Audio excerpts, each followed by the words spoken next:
So my name's Jonathan Hislop. I work as both a recruiter and a career coach. I work currently as a recruiter at Wayfair. I've been there for the last 3.5 years. And then during 2020, about May, I started creating my own career consulting business. Or career coaching. And so basically what I do is I help those young professionals build their brand. And really learn how to build their professional brand, how to network, how to be able to, get a job and really kind of set yourself up for the future. So that's a little about me. That's awesome, man. And I know we know each other from church, right? Yeah. Yep. Youth group growing up. Yeah. I think I had said like specifically some type of maybe interviewing tips, but I know you wanted to also talk about, building your brand a little bit too. I know that's a big thing that you're doing right now. Sure. So I think a big thing for me is building a professional brand, I think is the most important component when you're dealing with kind of your career in general. Right. And I think that's what a lot of people miss out. I have a lot of people that come to me, they're looking like for a resume or like an interview, like interview tips or like career advice and different things like that, which is all super important, but it really starts with the brand. Right? Like whenever you think of like the most successful businesses in the world, like they have a great brand, right? You think of Amazon, Google, Facebook, some of those top companies that people always refer to, it's like they have a great consumer brand, right? Like they're known, but it's also really important to have a great professional brand because having a professional brand is what allows you to be able to grow in your career, meet new people and like find opportunities that potentially were never even on the market, right? And so I think that's like a super important thing and really kind of like one of my goals just in general is to help teach people like how do you build your brand? How do you go about making sure that you can become reflective and I guess known in your industry in general? So that's kind of like, a little bit about me, kind of, and like my big message. I think when it comes to like practicals of that and like what that actually looks like, I think that's a thing that I think a lot of people, they don't know, right? Like I can use all this terminology like, oh, how do you build a professional brand or like do this, do that. And they're like, okay, but you're not giving me any practicals, right? And so One of the big things, I'm actually releasing an article, pretty soon that's going to be talking about how to build a professional brand, right? And I think a big portion of it, it's a couple different components. I think a big portion of it is like really kind of being known within your industry. And like really being known is a couple different things, right? Like that's within your business and that's being known online and having a presence, right? Like professionals on LinkedIn, just in general, like people who post content consistently and like you can tell they're passionate about what they do.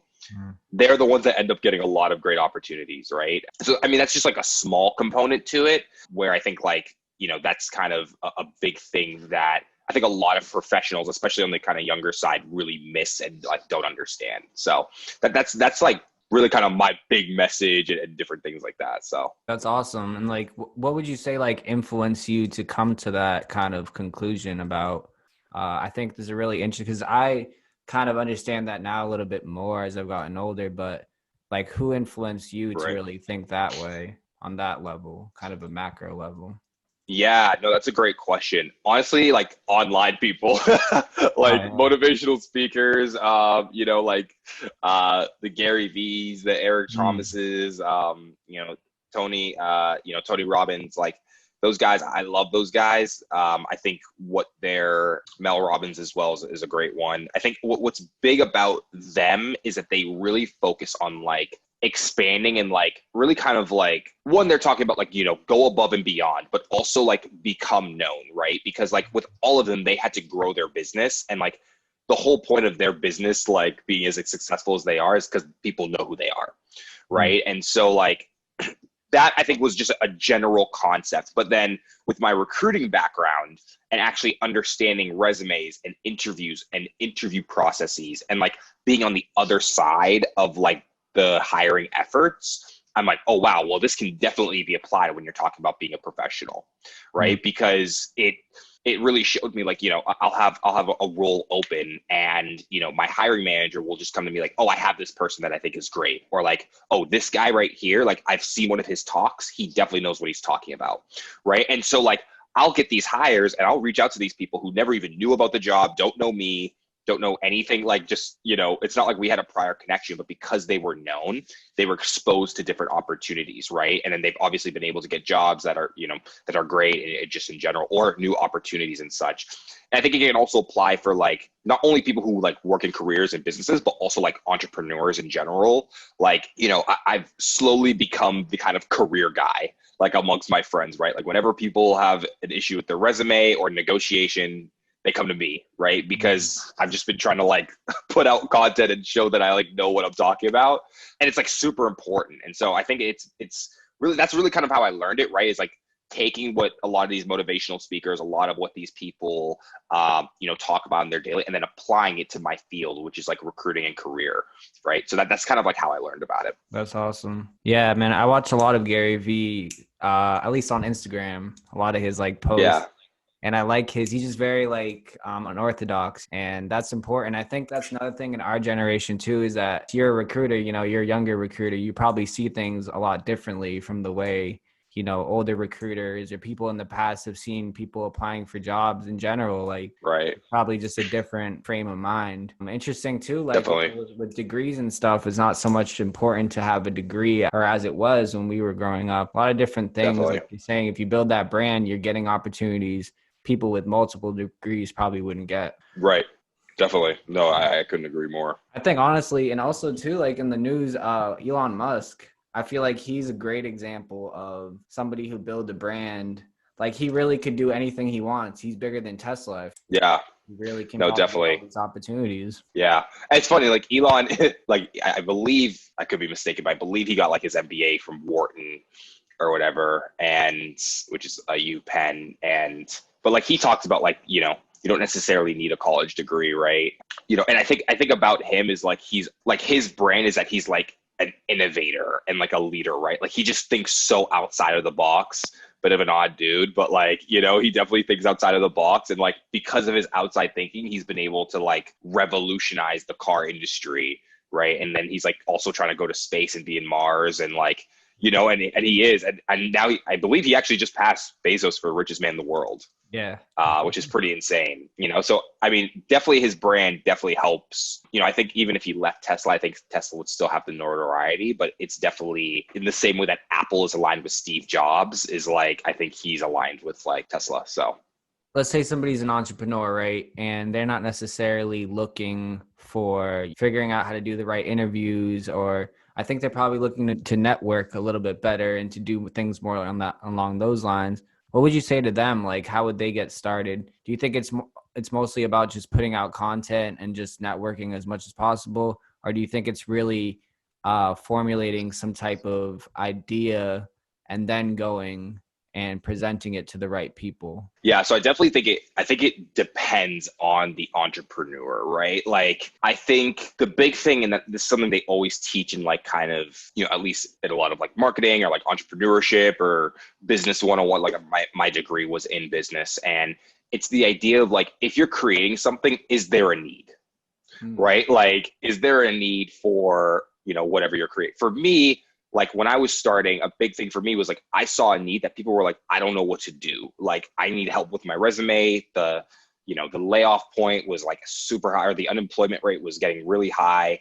And so I was like, okay, there's a need here for people like me who have that experience in general. So I think it just depends on kind of like what that area is. And I think it just like, it kind of depends and varies like industry by industry. For me, like, a big thing for me is I had to show that I was an expert, but I definitely know what I'm talking about when it comes to resumes and interviewing and different things like that. Like, I feel confident about that, right? And so I think if someone's networking, I think posting content about like what they're doing specifically and like its impact, I think can make a huge difference in being able to get exposure. Like, you'll see on TikTok today, and like, I don't really use TikTok, but the other day I saw someone talking about like dental hygiene, and it was like, they were basically using like the platform to talk about, don't do this, don't drink this, yellows your teeth. Like, super, super quick, super formal, but they showed they were an expert, right? And I guarantee you, with most of us liking our smiles, right? Like, or wanting a nice smile, like people are going to tune into that, right? And I guarantee you, if she's out of practice or whatever like that, she's driven more business, right? And so I think it's like, it's really important, like if people are networking, like build content to show that you're an expert within a field, or you can build content to show that there's a need for what you have. Right. And I think that's like some of the big things that I think a lot of people either don't miss. Like they're just trying to like find ways to make money, which, money is great. And, and definitely like building that, and it puts food on the table. That doesn't necessarily mean that it's going to grow over time. Right. Versus like someone who's able to build something, show a need for it, and then become more known for being the person to fill that need. So that's kind of the way I view it. And that's what I would recommend to entrepreneurs is like, show that you're an expert in it, show why it's important and why people need to do it, and then show that you're the person to help them do it. Right.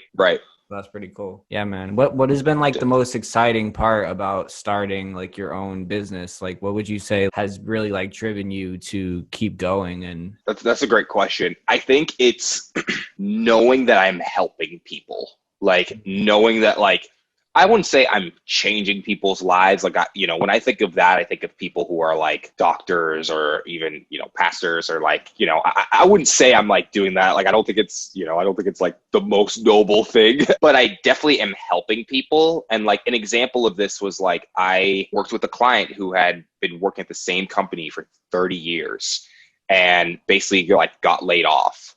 Right. After 30 years, had a family, everything. Right. And he came to me, I helped work on his resume, gave him some tips just on like applying and different things like that. And then he was able to land a job, right, during the pandemic, right? And getting that text knowing like, hey, just want to let you know, like, I got a job. I'm excited. I'm starting this day. Like, that is just the most satisfying feeling because I know that that not only affects him, but also like his family, right? And then I think too, being able to like, I think learn and like grow. Right. Like I've definitely learned, like I've started to learn like what works, what doesn't work, right? Like what's the type of content people want to see? What's the type of content people don't want to see? What are some of the things that I can grow and become better at? Right. And I just a person like I grew up playing sports. Like it's always satisfying to become better and better at what you do. Right. And so I think that's something that, continues to push me and drive me. That's awesome. Yeah, man. I've noticed that too. I mean, I'm a content creator, I guess. I'm not necessarily looking for like a business, but I am trying to kind of build a brand. But I feel like it is true. Like you really don't know what to look out for or how to do certain things until like you do it and they like fail or like they're successful. That's really the path that everybody has to take to figure it all out on their own, Definitely. And I think too, like, it's like I even though it's been 7 months, like I've also seen a lot of failure, right? Like I'll post something like, this is gonna, like, people are gonna love this. And like, no one engages with it. I'm like, what? Like, you know what I'm saying? And I'm like, I thought this was awesome. Like, I thought this was so cool. Or hoping and reaching out to different places like, hey, I've been working as a recruiter, I'm starting my business, like, oh, we're not interested, so like even though it's only been 7 months, I feel like I've like seen some failure and like have been turned down and or people are like, I don't want to use your services or different things like that. So but at the same time, right, like I don't think if everything was easy, then it wouldn't make it fun, right? So I think that's like a big portion is like there is the challenge, right? And and being able to prove people wrong. So you have to also love the process more than like, the outcome really. Like if you want to keep up with it, you have to love the process or else you're going to get discouraged, that I think that's a big part too. Definitely. Yeah. So like as somebody looking for, a position or trying to transition to a new position, what would you think would be some tips or some advice you would give them going into that interview stage? Right. So I think it's super important for each person to build a game plan and like a job strategy when they're looking for a new role. So basically what 90% of people do, or maybe 100% or 99, is basically they go and they just apply. They just use like applications, just apply. Right. And I think if it was January of 2020, that might work because the unemployment rate was so low. However, obviously with the current pandemic right now, things are a lot higher. And so what we end up seeing is like, I'll look at an application and it has 300 applications in like 2 days. And on top of that, people are applying for roles they're more qualified for because they're just looking for their next job, right? And so you're competing against a lot of other people. So if I were to do that, there are a couple different components that I would go into making sure that someone should do. I think the first portion would be to like reach out to your actual network. if you have that, right? So when I think of a network, I think of people that I've formerly worked with, like people that like maybe even friends and family, like, hey, if they're in a similar industry than you and or they work in a similar like company, like what would be something that I would like reach out to them and potentially find out, right? Another area would be, going to like your school board, right? Or like alumni association and seeing if there are any postings, right? A lot of them just have like a bunch of different like professionals who post different jobs and such. So those are kind of like the main, I would start that with the networking. Obviously you want to apply for jobs as well. You want to use both like the regular job boards, LinkedIn, Glassdoor, Indeed, but also what we call specialty job boards. So specialty job boards are basically job boards that are like site specific for an industry. So like they have like a job board for like, industrial engineering, or like job boards for like teaching, or job boards for like human resource jobs. And so not just applying to like those big job boards as well, but seeing if you can get some exposure on specialty job boards. That I think would be a big help in addition to that. I also think when you are applying and different things like that, make sure you're using your actual resume, not like the quick applies, because sometimes those can get really messed up and companies can sometimes hold that against other people as well. So that's something I would recommend. So I would probably say like those two things, like using your network and then also applying, if you have any people that could refer you or different things like that, that's also helpful. I also think if like, let's say you like don't have a current job and your search doesn't need to be secret, like go out and announce it on Facebook that you're looking for, or Facebook and LinkedIn, like let people know that you're looking. And I know that's like takes a little bit of pride, like, but I think at the same time, like if people know, then they can think of opportunities for you, right? Like I've seen so many of these viral LinkedIn posts where it's like, I've applied for 6-7 months. I haven't been able to find anything, different things like that. And then they get a job 2 weeks later because someone saw that. Right. So I think it's like in the same way that entrepreneurs are like, financially free people have multiple sources of income. It's the same way you should be applying for roles, right? You should have multiple sources of where you're going and where you're touching on when it comes to like your applications and where you're going, and giving yourself as much of a scope and responsibility as possible. So that's the thing that I would recommend, at least on like the application side. If let's say you're in a position where you've been unemployed for a good bit, you're kind of having issues, what I recommend is like start doing some side projects. And if you have the ability, like look to freelance, right? Like look to keep your skills up to date. And through that, like you're going to be able to like build almost like an online portfolio, right? To show like, okay, I didn't just sit around and apply all day. I actually took my skills and drove it to the next level, right? And this is something I always recommend to clients. Like, I don't know, if let's say like you're a designer or something like that, like go offer services to be like a freelancer. There's so many different things like Fiverr, different like types of freelance platforms that allow you to be able to like reach out and have people potentially reach out to you, right? And then show your work and build a platform, maybe create a website. Use Wix, it's like $100, So just different things like that, I think allow people to like, if they're in a gap where they're maybe not necessarily having like the best of luck, like go about building an online platform and presence and utilize the time that you have. Does that make sense? Yeah, that does. Would you say it's possible to like over professionalize yourself? Yeah, no, I mean, I definitely think if like you're ingenuine, if it's like, right, I'm doing this, like, give me a job. Like, you know what I'm saying? Like I think that's an area, but I think if you really like what you do and you feel passionate about it, like doing these side things with the amount of time that you have, like, isn't that crazy, right? And I think a lot of people, they're like, oh, like, I can't be an entrepreneur, or like, I can't start a side hustle. Like, I'm just a person that works 9 to 5. And like, don't get me wrong, I'm all about like, I work in a 9 to 5 job. Like, right. So I think it's super important, but like, why not look to take your skills and build your brand better, right? Like, especially if you have the time and opportunity to do so. Like, that's the one thing about like running this like kind of side hustle is like, my time is like to be able to contribute to this is like probably the hardest part of it, right? Because I have my other responsibilities, like just in my life in general, and then I'm working a full-time job, and sometimes that job could be, anywhere from 40 to 50, 60 hours a week, right? And so I think like when you have that time, like take advantage of it to enhance your skill set, right? And because then when the market recovers, if you're competing against someone who has been maybe laid off the same amount of time, but you're showing a whole outline of what you did and like how you built a portfolio or how you started freelancing and working on all these different projects, and you're able to bring that in an interview, that can make you stand out versus another candidate. So I think that's just like a big difference, and really kind of helpful for people in general. I think a problem too is people have sometimes they don't really like the position they're in. They are maybe trying to further themselves, but the industry themselves doesn't really interest them. So it's like, how do they? Right. I guess it kind of shows, like you're saying, like it would show if you're not trying to improve yourself in that industry in that way. Right. I guess that's what people are looking for, is people who genuinely want to be in those industries. Right. I definitely.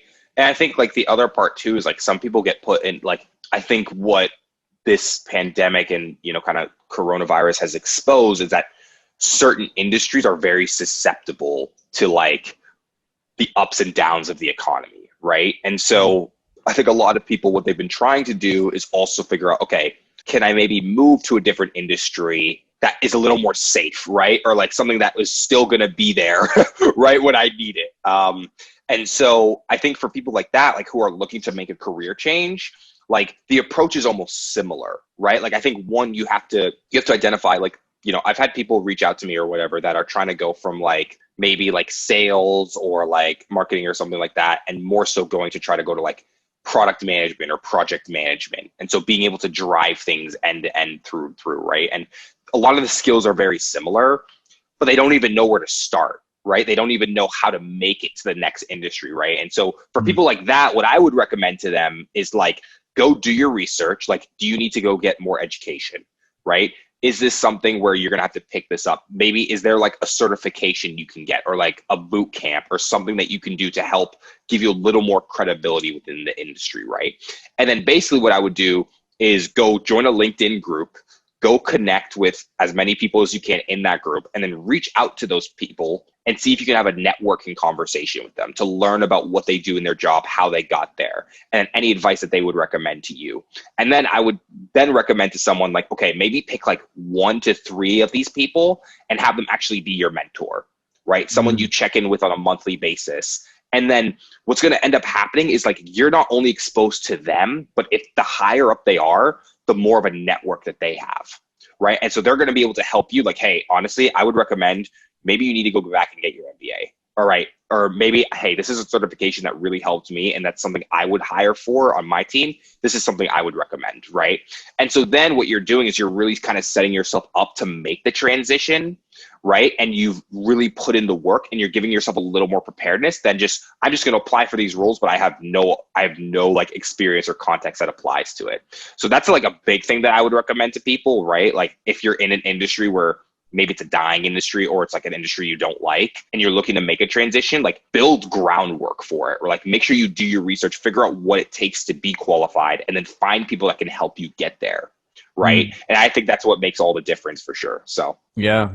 How big do you think the interviewing goes along with all of that we were talking about, like the resume, the side projects? How important do you think the interview itself is? Yeah, absolutely. So I think there are a couple things. I think the resume, like a lot of people think that resumes get you jobs, and that is not true, right? Resumes get you in the door, right? They get you a conversation. I've talked to people, they have an amazing resume, and then I talk to them, I'm like, you won't fit at this company, right? Because either they have attitude issues, or like they really embellished their experience, or different kind of things like that, right? So I think when it comes to interviewing, I think the big thing that what I recommend with people that I'm like interview, like one of my services is that I do interview coaching, right? And so I help people, like if they're going into an interview, like, hey, I really need some help, like help me out, And so what I would do is like, I would come in with research.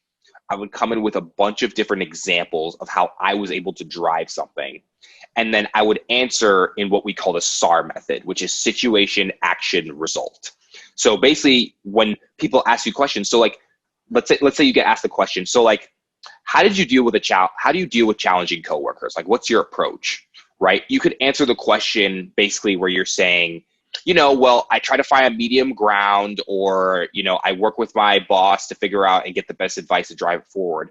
Or you can actually name a situation, right? Like, well, there was this one situation, we were working on this project and we had this stakeholder who was really, really difficult. And so basically what I decided to do was figure out what were the main issues that he had, right? And what could I do to solve them? And so basically what I did is I wrote out a different things, some list of problems, and we came to a compromise. From that, we were able to drive the project, and it was able to be successful. And this, and this happened, right? So the way I answered it is like two different questions, like two different ways, right? Like one is like, here's what I did.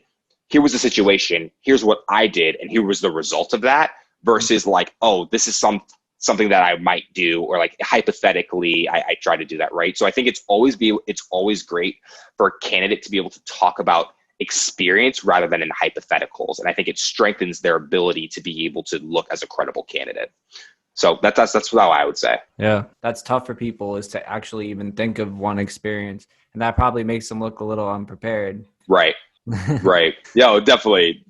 And I think if I were to recommend to someone, like, write out maybe some of your best examples, like some of the things that you've done, some of the things that you're proud of. You could also, like, another thing too, and even just adding to it, is like, show that you're a continuous learner, right? Mm-hmm. Like for me, I read a lot of stuff in general, but like I also read recruiting news, right? Like what's going on in the recruiting world? What am I doing to show that like I'm up to date? How am I using the latest recruiting technology to be able to drive processes and figure out the best stuff?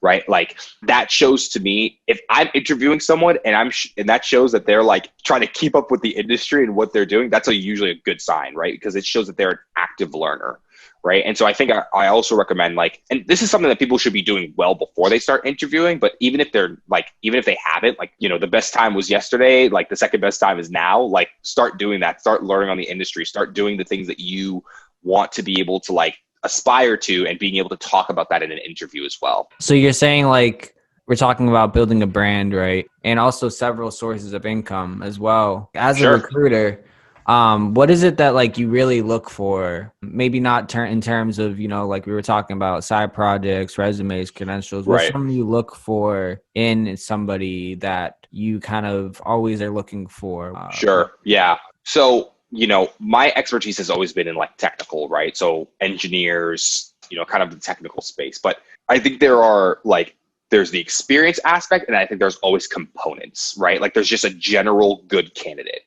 I think when I'm looking for someone, like I want their experience to align, right? And just in general, right? So I always recommend to my clients, I'm like, don't just apply to roles that you're not qualified for. Like, because it's just like, if I'm the recruiter, like there's just more likely than not, they're not going to take a chance on you. And you're just going to get discouraged from the rejection, right? So that, experience, I think in general is like super important. And then I look at the components of like who a person is, but more so how they would function in a workplace, right? So when I ask, a lot of the questions I'll ask is like, is this person a collaborative person, right? Are they able to give me examples that they can work together as a team, right? Or are they a person that's a team player, right? Something doesn't go their way. Are they someone that's going to be able to adapt to the culture and be able to make the best of it? Like that was something I had to learn for myself personally, right? Just like as a professional, like I realized, like, I was like, man, like I need to be more of a team player and not let things bother me, and I was definitely younger. And so like learning to figure that out. But like, if someone's like 15 years experience and they still haven't figured that out yet, like that's a major red flag, right? Because like, if they're going to be in a leadership opportunity, then their ability to be able to be adaptable is crucial, right? Because especially the bigger the organization, it's the more fluid things are going to be, right? And so I think that's an area where I think that's super important, I think just in general. So I would say a person that's able to be collaborative, a person that's a team player, and a person that's able to be like adaptable, right? And being able to, like, if something comes up and, it might put like, a delay on something, are they going to be someone that's flexible and can like problem solve very quickly? So those are kind of the components that I would look at for somebody. And I think that it doesn't matter the industry. It matters like what you did in your previous roles to be able to display that. And so like an example would be like, I could be interviewing for like someone working the front desk at CVS, right? And maybe they were like a camp counselor previously, or like, kind of something like that. And they could give me an example about how they had a day where they were running an event and none of their technical equipment worked, right? And so basically they came out with some ingenious way to make sure that the program went through and they made the best of it, right? Like that to me shows, okay, this person thought on their feet, right? Like they thought and they were able to be adaptable. They didn't sulk. They weren't like, oh, well, it was this person's fault or this person's fault. It was like, here was the situation. I needed to figure it out. So I just came up with this and I made the best of it, right? And next time when we had an event like this, I made sure I had a backup situation, right? So it doesn't matter the industry. It doesn't matter, like, you could be an engineer, you could be a doctor, you could also be, you know, a janitor or like an Amazon delivery person, right? Like it doesn't matter, I think, as long as you carry those components, right? And so I think it's really important for people, like, when they're interviewing and just like in general, like, talk about what you did previously and have a sense of ownership of that, right? Like, be proud of what you did, regardless of, you know, even if it's something where you're embarrassed about it, like, be proud of being able to talk about what you did. Because experience, like, there are a lot of people in the world that don't even get to work, right? Or like don't even have the ability. So I think, like, just being proud of that, it when people show that confidence to me, it definitely recedes in general. That's important. Yeah.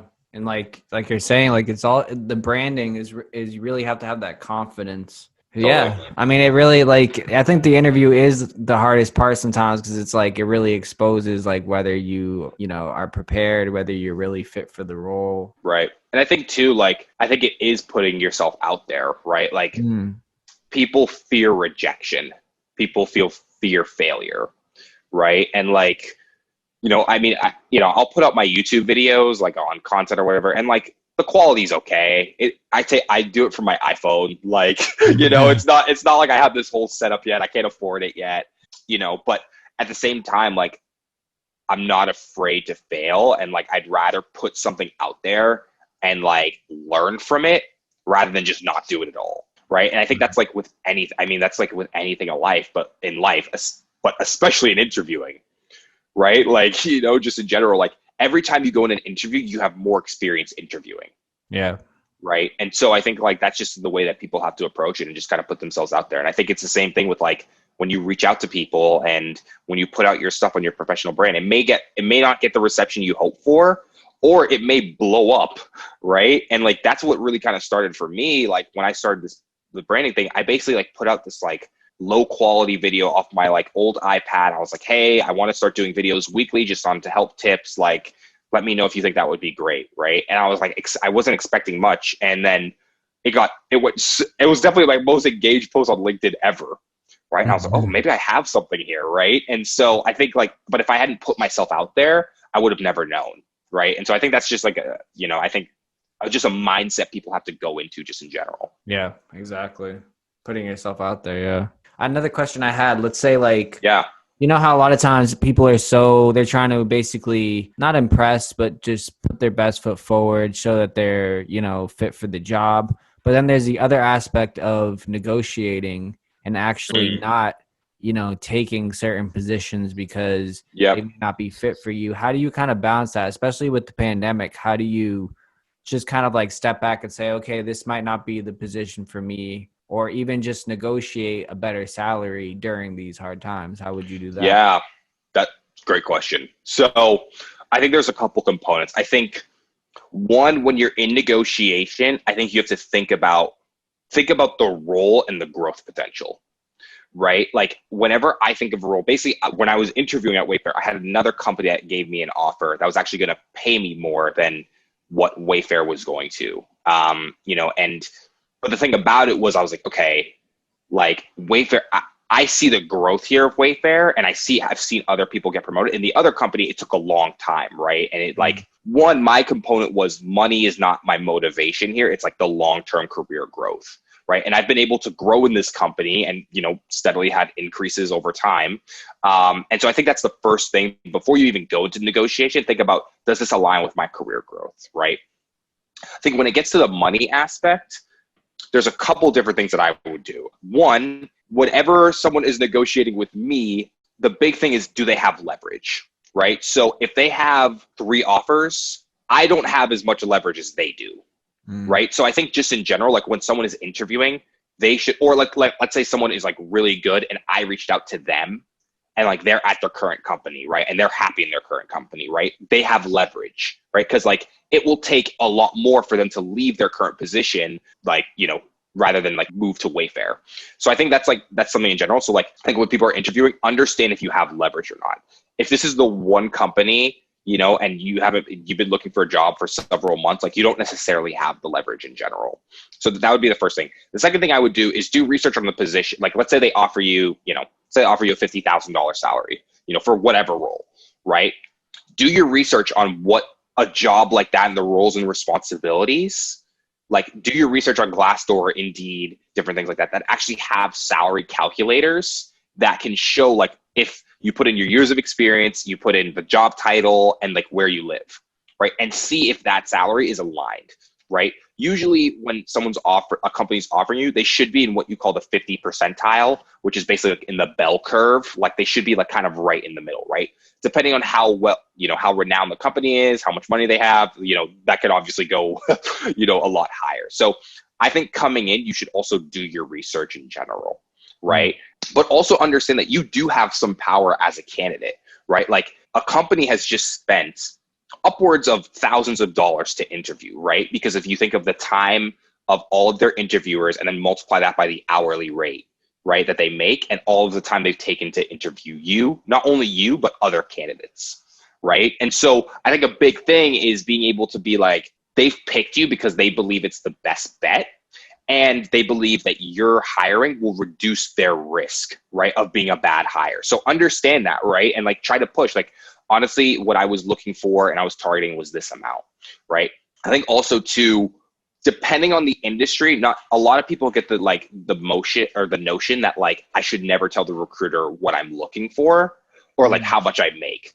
And the thing that I would recommend to that is start at the beginning of the call with your expectation. If you have your initial phone screen with a recruiter, tell them what your initial expectation is. Like, honestly, my initial expectation for this is $65,000, right? Because then what you don't want is that you go through the whole interview process. You were currently making maybe 57, and then they offer you 50,000, right? Because you were never transparent in the beginning, right? Mm-hmm. Now, if they're a competent recruiter, they'll most likely say, honestly, this is out of range for our role. And then and that's up to you to decide, okay, well, let's continue the process and let's see how it goes. And we'll go from there. Right. And so I think that's like a super important thing is like, so I think going back to it, I think 1, understand your leverage. Do you have any leverage? 2, do your research and understand it. And 3, just be transparent about your expectations. So that's what I would recommend to like any candidate that's interviewing in the negotiation stage. That's awesome. Yeah. That definitely makes sense. A lot of people don't research companies. They just kind of throw their resume, kind of flash blast their resume to everybody. But let's say you do get the position and you didn't research and then you're in the interview stage. It's kind of a tricky place to be because now you go through this whole process only to realize they can't pay you, what you need. Right. Right. That's a waste of time. Essentially, if you're trying to look for a job, your time is pretty precious. Yeah, definitely. No, it is. It is for sure. But I appreciate you being on the podcast, man. I really do. Yeah, we definitely have to have you back, like, at some point. Yeah, definitely. How many episodes have you done? This is, I think, 9. Okay. Yeah. Like, well, yeah, I have to count them all. I've done quite a lot. I started in September. Okay. So I've been doing like one every 2 weeks. I'm gonna drop one Monday. That's like I'm doing this like kind of rap artist series, like all the rappers who passed away. Kind of doing like a little tribute episode, I guess, with my boy. So next week is Juice WRLD, who's one of my favorite artists. Oh yeah. I love Juice WRLD. Yeah. Oh, that